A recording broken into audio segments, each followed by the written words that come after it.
Right now, at this exact moment, Elon Musk is doing something no billionaire has ever dared to do before. He's deleting an entire continent from the internet. Not threatening to do it, not negotiating about it, actually doing it. 340 million European accounts are vanishing from X in real time. Starlink satellites are going dark across 27 countries. And Ursula von der Leyen, the woman who thought she could control the richest man on earth with a 20 million euro fine, is watching her entire regulatory empire collapse in absolute panic. This isn't a corporate dispute anymore. This is war, and Europe is losing catastrophically. What you're about to discover will change everything you thought you knew about who actually controls the digital world we all live in, because the European Union just learned the most expensive lesson in modern history. You cannot threaten a man who owns the infrastructure itself. The crisis began exactly 73 days ago when Ursula von der Leyen made the decision that would destroy her legacy forever. She sat in her Brussels office on the 14th floor of the Berlaymont building, surrounded by her most trusted advisors, reviewing what they were calling Operation Digital Sovereignty. The plan was perfect, elegant, unstoppable, or so they believed. The European Commission had spent 22 months building an airtight legal case against Elon Musk and his platform, X. They had documented 847 specific violations of the Digital Services Act. They had collected testimony from 312 researchers who claimed Musk had blocked their access to platform data. They had compiled evidence of what they called systematic disinformation that was poisoning European democracy from the inside. The evidence filled 2,400 pages of legal documentation. Every single page had been reviewed by the EU's top legal minds. Every argument had been stress tested against potential challenges.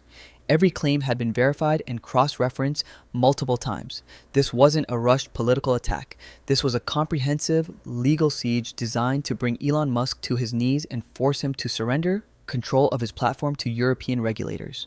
The punishment structure was carefully calibrated to be absolutely devastating. First, an immediate fine of 20 million euros for deceptive practices related to the blue verification checkmark system. Then, formal charges that X had become what Brussels called a breeding ground for dangerous disinformation. Next, accusations that Musk had deliberately violated European law by refusing to provide data access to independent researchers.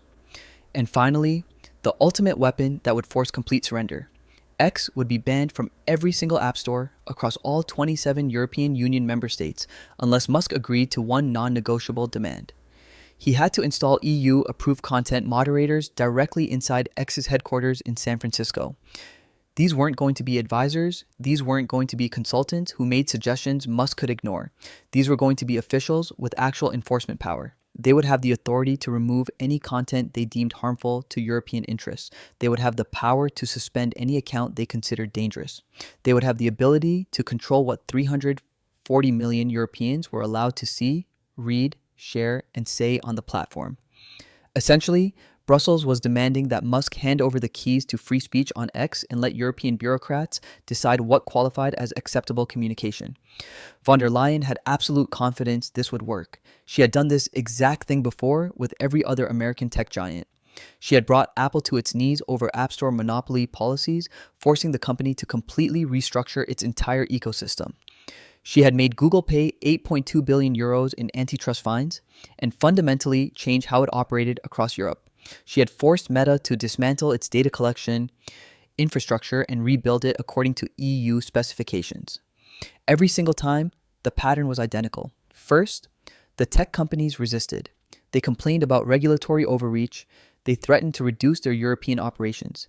They made angry statements about government interference in free markets. Then, after months of posturing, they always came back to the negotiating table because leaving Europe was impossible. The European Union represented 450 million of the wealthiest consumers on planet Earth. The purchasing power was enormous. The revenue potential was staggering.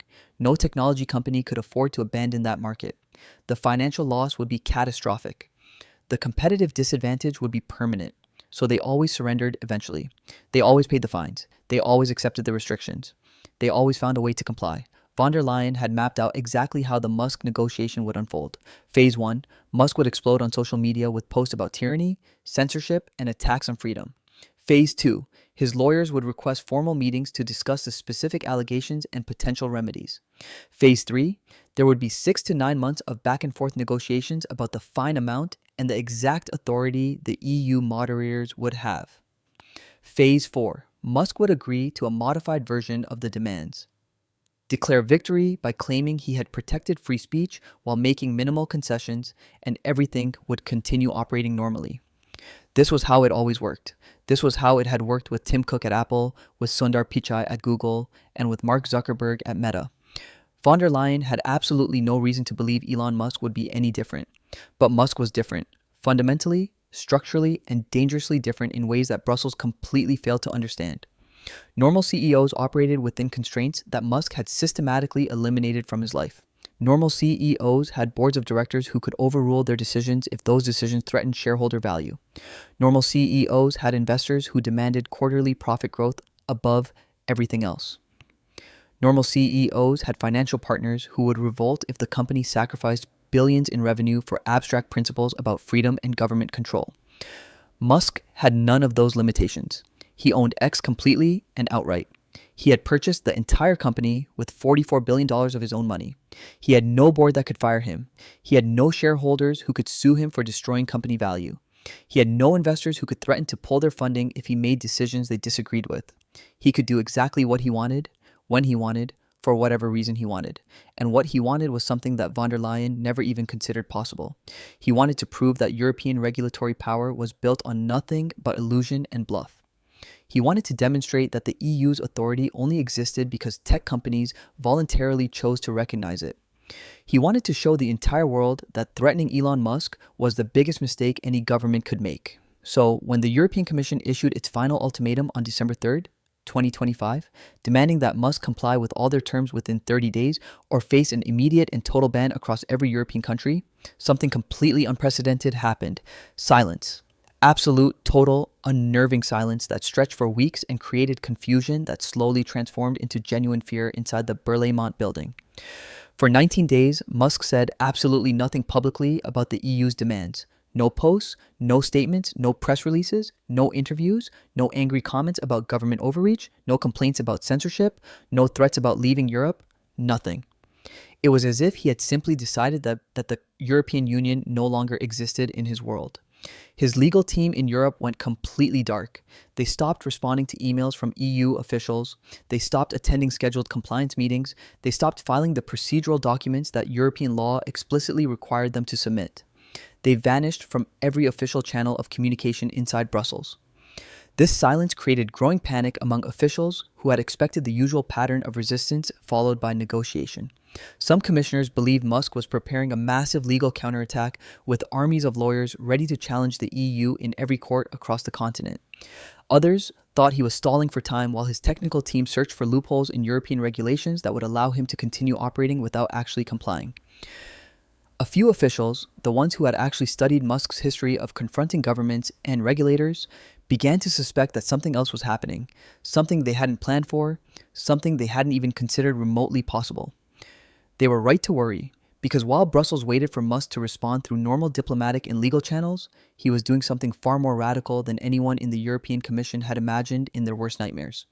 He wasn't preparing to negotiate, he wasn't preparing to fight in European courts. He was preparing to leave Europe entirely and permanently in a way that would make reversal completely impossible. On December 8th, 2025, at exactly 3:17 a.m. California time, Musk sent an encrypted message to exactly 14 people: his core engineering leadership team at X, his head of legal affairs, his chief financial officer, and 4 trusted advisors who had been with him since the PayPal days in the late 1990s, when he first learned how to fight institutional power. The message contained exactly 3 words: execute protocol severance. Every single person who received that message knew exactly what it meant. They had been preparing for this scenario in absolute secrecy for 7 months. They had mapped out every technical step required. They had calculated every financial consequence down to the exact dollar amount. They had wargamed every possible response from European governments and regulatory bodies. Protocol severance was the internal codename for something that had never been done before in the history of the internet: a complete and total withdrawal of a major technology platform from the European Union. Not a temporary shutdown that could be reversed if negotiations improved. Not a negotiating tactic designed to scare Brussels into backing down from its demands. Not a threat meant to bring European officials back to the bargaining table with better terms. A full, permanent, irreversible exit from the entire European continent. Every single European user account would be systematically archived and then deleted permanently. Every server located in European data centers would be physically removed and destroyed to prevent any possibility of data recovery by EU authorities. Every business relationship with European advertising partners would be immediately terminated, with no exceptions. Every contract with European content creators would be voided. X would cease to exist on European soil as completely as if the platform had never been created. The engineering team moved with absolute military precision. They divided themselves into 3 specialized operational groups, each with a specific mission that had to be executed flawlessly. The first group handled the technical deletion process. They were writing code that would systematically erase every piece of data associated with European users while preserving the global platform's functionality for users in the rest of the world. This was extraordinarily complex work that required brilliant engineering. X's infrastructure was deeply interconnected across continents. European user data was entangled with global systems in thousands of ways. Deleting 340 million accounts without crashing the entire platform for users in America, Asia, Africa, and everywhere else required surgical precision that most engineers said was impossible. The team worked in brutal 18-hour shifts, testing and retesting their deletion protocols in isolated server environments. The second group managed financial logistics and legal separation. They had to unwind 4,784 individual advertising contracts with European companies. They had to settle outstanding payment obligations. They had to calculate the exact revenue loss from abandoning the European market completely. The numbers were absolutely staggering. X generated approximately $4.7 billion annually from European operations. That revenue would vanish overnight. European advertisers paid premium rates. European users were highly engaged. European markets were incredibly valuable. But Musk had made his decision absolutely clear to everyone involved. The money didn't matter. The principle mattered. Proving that EU authority was an illusion mattered more than billions in annual revenue. The third group was the smallest, but perhaps the most critical to the entire operation. They handled what Musk personally called narrative control. This team would manage how the world understood what was happening. They would craft the messaging. They would time the announcements for maximum global impact. They would control the story before traditional media could frame it their way.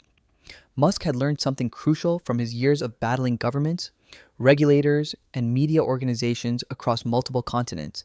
The side that controls the narrative wins the war. It didn't matter what the actual law said. It didn't matter what regulators claimed their authority allowed them to do. What mattered was what hundreds of millions of people believed was true about who was right and who was wrong. And Musk knew exactly how to make people believe his version of events. He would frame the EU as authoritarian censors trying to control free speech. He would position himself as a lone defender of digital freedom, fighting against government overreach. He would make every European user feel like Brussels had personally taken something precious away from them. And he would make absolutely certain they blamed the European Union, not him. On January 2nd, 2026, at exactly 6 a.m. Brussels time, the announcement dropped like a bomb.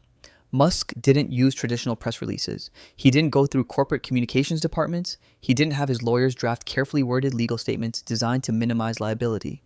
He posted directly to X. His words were chosen with absolute precision to create maximum emotional impact and immediate global reaction. The message was simple, direct, and absolutely devastating.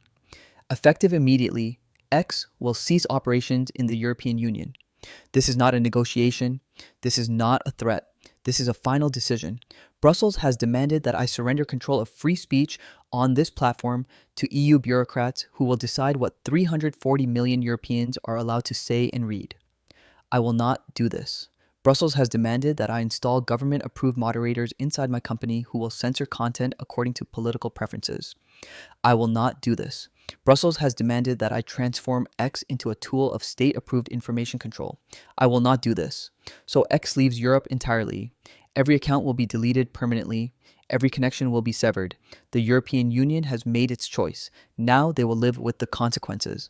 The message detonated across the internet like a digital nuclear explosion. Within 4 minutes, it had been viewed 52 million times. Within an hour, it was the #1 trending topic in every country on Earth. Within 3 hours, it had been shared more than any post in the entire history of social media. European users began panicking immediately. Journalists who had built entire careers on X suddenly faced professional extinction. Politicians who communicated directly with millions of followers scrambled desperately to download their data before it vanished forever. The European Commission was completely blindsided.